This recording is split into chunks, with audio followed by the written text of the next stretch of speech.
je suis le directeur du journal. Un journal qui appartient à quelqu'un que vous connaissez, M. Rabat de Secrétaire. C'est lui l'actionnaire principal.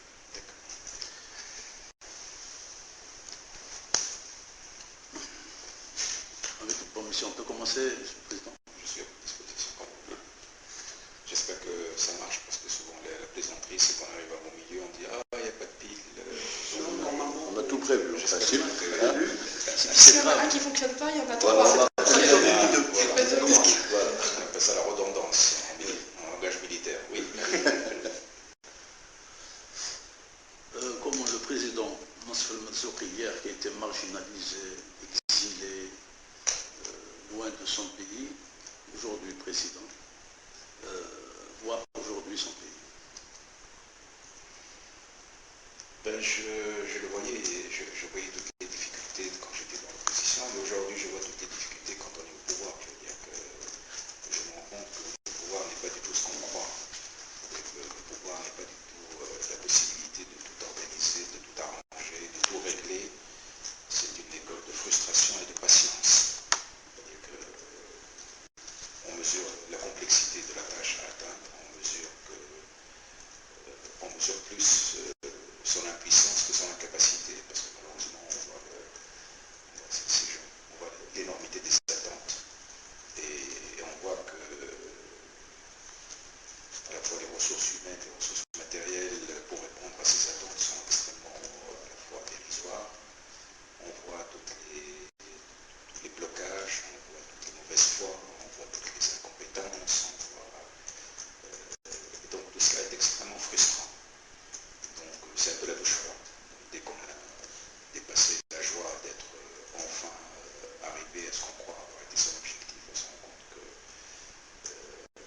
va falloir au contraire maintenant développer d'autres compétences. Pendant l'opposition, on développe des compétences qui sont essentiellement la résistance à la souffrance, et là il faut développer la résistance à la frustration.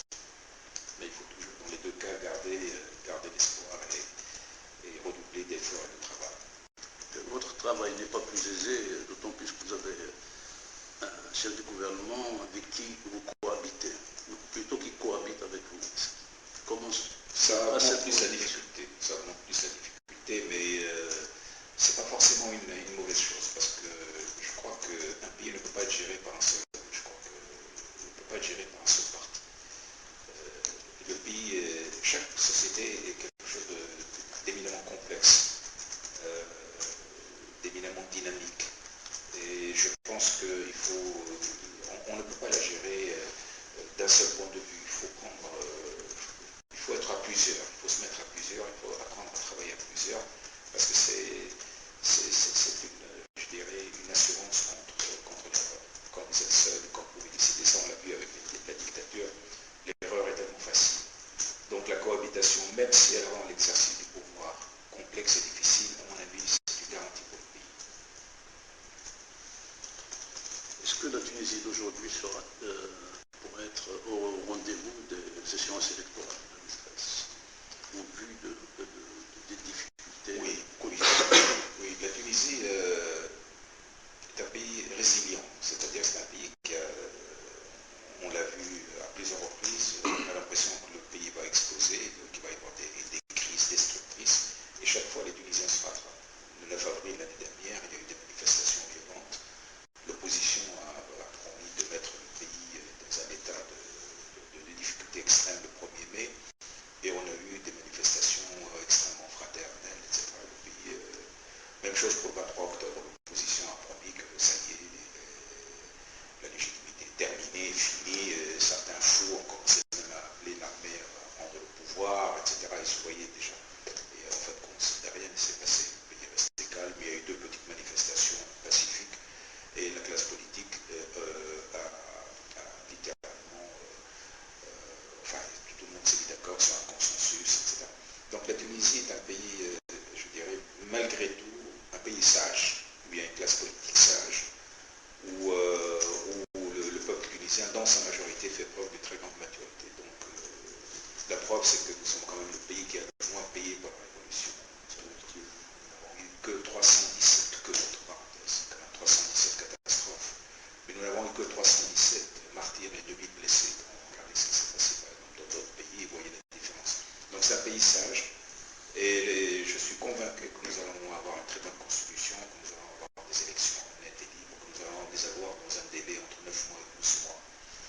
et que, ma foi, pour un pays qui fait une révolution, une mue, etc., il s'avérera que la Tunisie a passé 2 années difficiles pour retrouver son équilibre, mais qu'en octobre prochain, on aura un gouvernement stable pour 5 ans, un président stable pour 5 ans,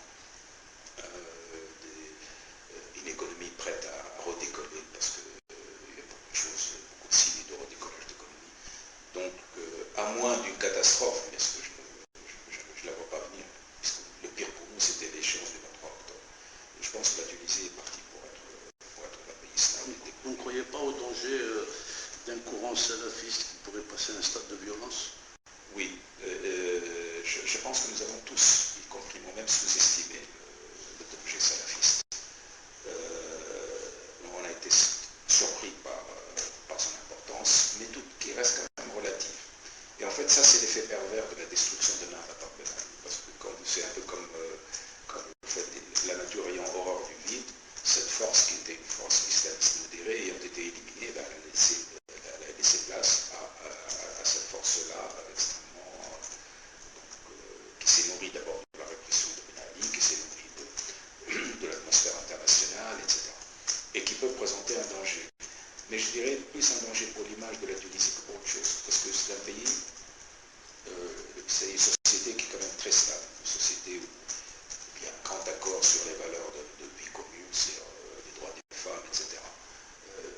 L'État a une colonne vertébrale solide qui est l'armée, on a une armée républicaine, on a une police républicaine, on a une administration républicaine, on a des classes moyennes importantes, etc.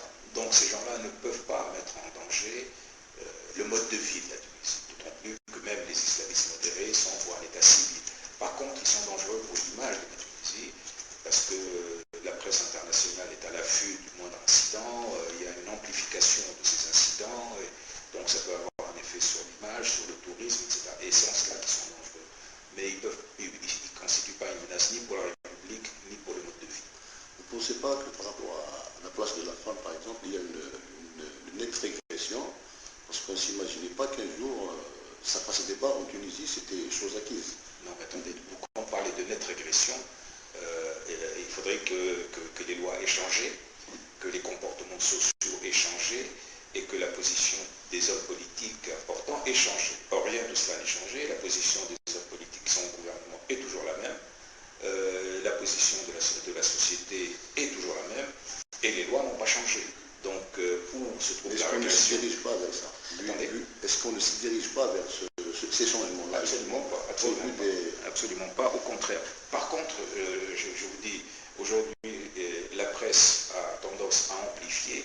Un chef quelconque fait un discours enflammé réclame le retour à la polygamie, et hop, tout de suite, il y a un phénomène d'amplification de la presse, alors que sur le plan action politique, législative ou sociale, c'est peanuts, c'est zéro.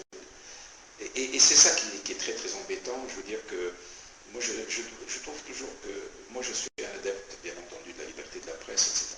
Mais aujourd'hui il y a des effets pervers de la presse qui fait que justement on amplifie des phénomènes qui n'ont pratiquement. C'est vrai que la presse doit mettre le doigt sur les diagnostics, mais il y a une certaine presse qui amplifie, notamment en Europe, qui amplifie. Regardez par exemple, il y a eu un cas d'une agression d'un élu franco-tunisien. La presse française n'a parlé que de ça. Elle n'a pas parlé des 5 999 000 touristes qui n'ont jamais été agressés. C'est ça qui pose problème, et c'est là, encore une fois, où se trouve le danger salafiste, dans l'image et dans l'amplification de l'image. Mais la société, elle, c'est une plaque tectonique. Vous connaissez le mouvement des plaques tectoniques, vous connaissez la Tunisie, c'est une plaque tectonique, et on ne souffle pas dessus, elle ne bouge pas parce qu'on souffle dessus. Or, les actions de tel ou tel salafiste, c'est on souffle sur une plaque tectonique. Alors, on ne va quand même pas s'inquiéter parce que quelqu'un souffle sur une plaque tectonique ou souffle sur une montagne. Donc, cette atteinte aux libertés vous choque. Mais comment arriver à faire de la Tunisie cette arbre de paix qu'était la Tunisie? Attendez, l'atteinte aux libertés, quelle liberté? Aujourd'hui, on a une presse, beaucoup de mes amis qui sont journalistes disent aujourd'hui nous avons la liberté de la presse, mais nous n'avons pas de presse. Parce que la liberté de la presse aujourd'hui en Tunisie, elle est plus que totale. Vous pouvez insulter, vous pouvez dire ce que vous voulez, etc. c'est un véritable cirque, à telle enseigne que les journalistes eux-mêmes commencent à s'inquiéter en disant mais il faut absolument qu'on mette un peu d'ordre dans tout ça. Donc la liberté de la presse aujourd'hui est plus que totale. La liberté d'association elle est plus que totale. La liberté de manifestation, etc. Toutes les libertés publiques sont aujourd'hui plus que... Et tant mieux, parce que moi j'ai toujours dit en tant que militant des droits de l'homme, plutôt les effets pervers de la liberté que son absence. Donc là-dessus, il n'y a pas d'atteinte à la liberté. Et quand il y a, ça se passe malheureusement dans tous les pays du monde, quand il y a eu cette pauvre fille qui a été violée, je l'ai invitée ici, je lui ai présenté les excuses de l'État.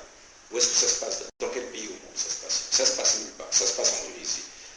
Quand j'entends parler d'un cas de torture ou de sévices physiques, c'est immédiatement le branle-bas de combat dans ce palais. J'ai des gens qui s'occupent de ça. Et ce sont des cas individuels. Donc aujourd'hui, les libertés publiques et les libertés privées en Tunisie sont parfaitement assurées. Et j'en suis le garant. J'en ai fait le serment et je fais tout pour. Donc il n'y a pas de... Aujourd'hui, la question, si vous voulez, c'est comment dans cette espèce d'agitation, d'explosion des énergies aussi bien positives et négatives, comment structurer tout cela pour que maintenant on se mette en position, si vous voulez, de fonctionner comme une société normale. Si vous voulez, Monsieur le Président, là on va s'intéresser un peu aux relations bilatérales. Oui. Parce que là, c'est Tunisie, mais aussi, oui, c'est bien, puisqu'on fait... l'histoire a fait que nous soyons, peut-être qu'on n'a été qu'un seul peuple. Pour moi, les Algériens, les Tunisiens, les Marocains, un peu les vous avez appelé le président algérien et les autres dirigeants du Maghreb à construire l'humain. Oui. Comment peut-on y parvenir avec tous les blocages qu'on n'arrive pas à surmonter? Ces blocages sont réels. Et malheureusement, ils sont plus psychologiques que politiques. Moi, je pars d'un certain nombre de constats. C'est que nous sommes la région la moins intégrée du monde. Aujourd'hui, nous sommes une anomalie dans la géostratégie mondiale, la région du Maghreb. C'est-à-dire que l'intégration de l'espace européen est pratiquement à 80% avec l'Union européenne. L'intégration de l'espace sud-américain, elle est quasiment à 30 à 40%. L'intégration de l'ASEAN, de l'espace asiatique, elle est à peu près entre 20 et 30%. Nous, notre intégration dans cet espace-là, on est à 2% d'intégration. Et nous sommes une aberration. D'ailleurs, lors d'une conférence, la conférence du 5+5 à Malta, M. Barroso nous a littéralement, il n'a pas caché son indignation en disant mais attendez, qu'est-ce qui se passe au Maghreb?